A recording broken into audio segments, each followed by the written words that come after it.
Halo, Assalamualaikum warahmatullahi wabarakatuh. Jumpa lagi dengan saya, Freddy Sudaryanto, di channel YouTube-nya Freddy Sudaryanto Sport. Masih seputar kasus Jalan Cagak Subang. Baik, seperti biasa sebelum saya ucapkan banyak terima kasih kepada rekan sahabat yang sudah subscribe dan menonton di channel YouTube saya. Semoga kebaikannya dibalas Allah Subhanahu wa taala dengan rezeki yang banyak, berlimpah dan barokah. Amin ya rabbal alamin. Dan kita doakan selalu saudara-saudara kita yang sedang ditimpa musibah, yang sedang sakit, semoga Allah mengangkat musibah dan sakitnya. Dan juga mudah-mudahan kita doakan putra daripada Gubernur Jawa Barat Pak Ridwan Kamil yang sampai detik ini belum diketemukan, hanyut di sungai air Swiss, dan mudah-mudahan segera bisa diketemukan. Amin amin. Dan jangan lupa juga kita doakan almarhumah Ibu Tuti dan Amelia dalam keadaan husnul khotimah. Selalu kita doakan. Support juga untuk kepolisian Indonesia, khususnya Jawa Barat. Semoga bisa mengungkap kasus ini. Amin ya rabbal alamin. Baik, masih seputar Yoris. Kita bahas lagi Yoris. Karena memang kenapa Mas Yoris? Karena memang ada sedikit yang memang kita tertarik untuk membahasnya, karena ini adalah hal yang sangat di luar dugaan ya, dengan Yoris keluar daripada PH Bapak Roman, walaupun memang belum ada pernyataan resmi, tapi sudah ada percakapan antara YouTuber yaitu Heri Susanto dan Kang Yoris, dan dinyatakan bahwa secara resmi tanggal 26, tapi pernyataan resmi secara langsung di YouTube-nya belum ada ya. Baru ada itu komunikasi dengan Heri Susanto tanggal 26 Mei. Yoris dan istrinya lepas daripada PH Rohman. Nah, ini yang jadi menariknya sebenarnya ini. Jadi ya, ada kepenasaran dan masyarakat juga sama. Ada apa sebenarnya kalau bisa keluar dari PH Rohman? Tentu kan kalau dibilang bahwa tidak mungkin ada asap kalau tidak ada api. Jadi tidak mungkin keluar begitu saja kalau tidak ada penyebabnya. Sama halnya pada saat keluar dari Atas Lopom. Yoris juga mengatakan bahwa ada hal-hal yang dia sampaikan bahwa bla bla bla gitu ya. Nah, ini pun kita juga masih penasaran, tapi belum ada pernyataan dari Kang Yoris mengenai masalah apa yang jadi penyebab daripada Yoris melepaskan dari PH Pak Rohman. Dan juga belum ini ya. Kalau saya dibilang belum resmi itu betul, belum ini loh, pernyataan resminya, suratnya diperlihatkan dan lain sebagainya gitu ya. Baru komunikasi antara Kang Heri dan Kang Yoris. Tapi kan walaupun hanya secara visual di itu, tapi itu kan pernyataan langsung dari Kang Yoris. Berarti bisa dipastikan kan. Nah, tadi kembali bahwa pertanyaannya apa sebenarnya penyebab dari ini semua. Nanti kita tunggu jawabannya. Nah, apakah dengan pernyataan Yoris yang bilang bahwa dia mau mandiri, dalam artian dia mau netral, tidak kemana-mana, dan dia mau sendiri saja, seperti itu. Dan ini berarti ada sesuatu hal yang sangat luar biasa, dan ini keberanian yang sangat luar biasa. Apa yang membuat Yoris berani berada di tengah-tengah tanpa adanya pendampingan? Satu adalah di awal kita tahu ya, pada saat ada pendampingan hukum itu selalu yang kita katakan adalah kenapa kasih pendampingan, nah gitu kan ya, kenapa sih ada pendampingan kan gitu ya.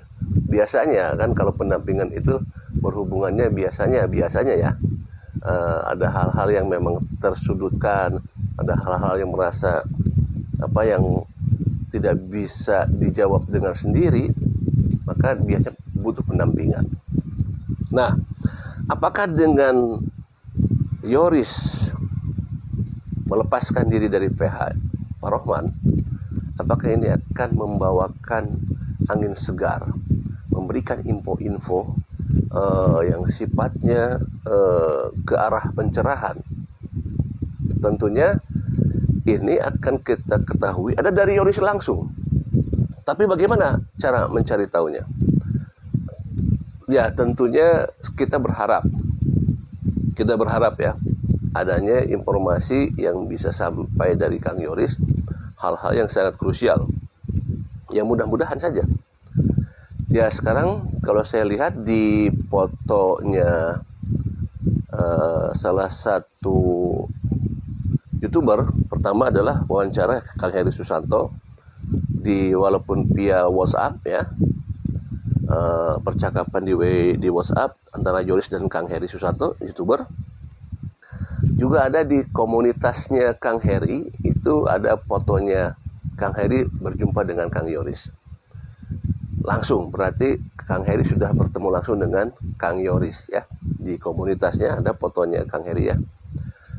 Nah mudah-mudahan aja dengan adanya Kang Heri sudah berjumpa dengan Kang Yoris, apakah ada sesuatu yang disampaikan di sana, ataukah ada sesuatu hal yang sifatnya sedikit penting disampaikan ke Kang Heri? Kita tidak tahu karena memang saya juga belum berkomunikasi langsung dengan Kang Heri ya. Kita tunggu saja, mudah-mudahan ada informasi penting yang sifatnya ke arah yang sangat krusial. Sekali lagi, bahwa kita selalu berpikiran positif dalam artian bahwa pada saat seseorang itu pindah dari PH, ya kita berharap pikiran kita selalu positif ya. Positif dalam artian jangan suudzon dulu seperti itu ya, jangan suudzon, tapi kita selalu berpikiran positif saja.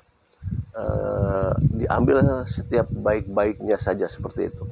Tentunya sekali lagi kita berharap bahwa adanya informasi yang akan disampaikan oleh Kang Yoris mungkin ya, terkait hal-hal yang sifatnya krusial. Tetapi yang saya harapkan dan kita tahu semua bahwa sebenarnya penyampaian informasi itu adalah sebaiknya memang langsung kepada pihak kepolisian, dan itu akan lebih jelas dan akan lebih membantu daripada pemecahan proses masalah kasus di Subang ini, ketimbang memang kalau hanya berbicara dengan para YouTuber ya. Kecuali ya kalau yang tidak krusial, tapi kalau yang sangat krusial, alangkah baiknya memang disampaikan kepada pihak kepolisian langsung, biar kasusnya cepat terbuka. Tetapi ya walaupun memang ada sedikit kita rasa pesimis, wajar, semanusiawi ya, karena ini berlangsung udah sampai 9 bulan lebih. Kalau misalkan ada hal yang sangat krusial, tentunya itu bisa disampaikan langsung dari awal-awal. Tapi bisa juga seiring berjalannya waktu, seiring berjalannya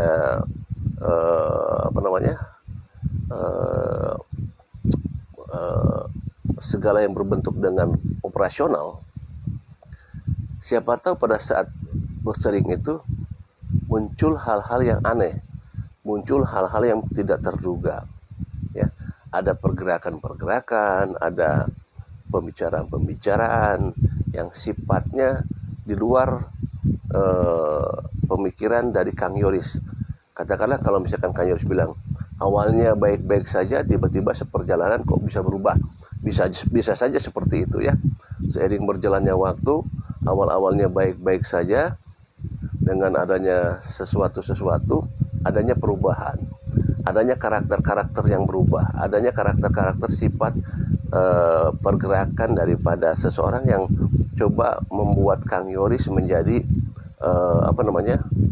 kok jadi berubah. Nah kan bisa saja seiring waktu dengan itu, sehingga pada saat misalkan Kang Yoris melihat adanya perubahan dari seseorang, misalkan ya, katakanlah seseorang lah atau beberapa orang melihat adanya perubahan yang awalnya A tiba-tiba menjadi Z gitu ya.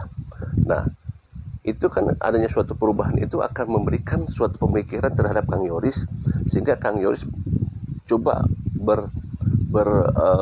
mengolah pikirannya, sehingga bisa saja dengan adanya perubahan-perubahan yang dilakukan oleh seseorang membuat Kang Yoris mengambil kesimpulan atau berargumentasi lagi terhadap hal-hal yang menurut Kang Yoris janggal, menurut Kang Yoris tidak masuk di akal. Ya bisa saja, apalagi kalau kita lihat status-status kemarin yang disampaikan oleh Kang Yoris itu sangat-sangat sangat-sangat penting ya, karena 3 poin itu disampaikan di sana adalah Kang Yoris isinya daripada kegundahan semua, tapi disebutkan mereka. dan kita ketahui kalau mereka itu berarti lebih dari satu. Artinya ada beberapa orang yang coba membuat Yoris berpikir lebih ekstrim ya, membuat Yoris berpikir lebih ekstra, sehingga sampai kesimpulannya Yoris merasa aneh dengan kelakuan mereka. Nah, ini dia sebenarnya. Dan tentunya sampai sekarang kita tidak tahu siapa mereka itu ya. Kita tidak tahu apakah dia orang dekat, apakah orang jauh, apakah teman dekat atau teman jauh. Kita tidak tahu, hanya Yoris yang tahu. Nah, apakah Yoris akan membuka ini semua terhadap hal-hal yang janggal dengan mereka yang disebut itu? Kepada siapa Yoris akan berbicara? Ya, kita tunggu saja. Mudah-mudahan dengan Yoris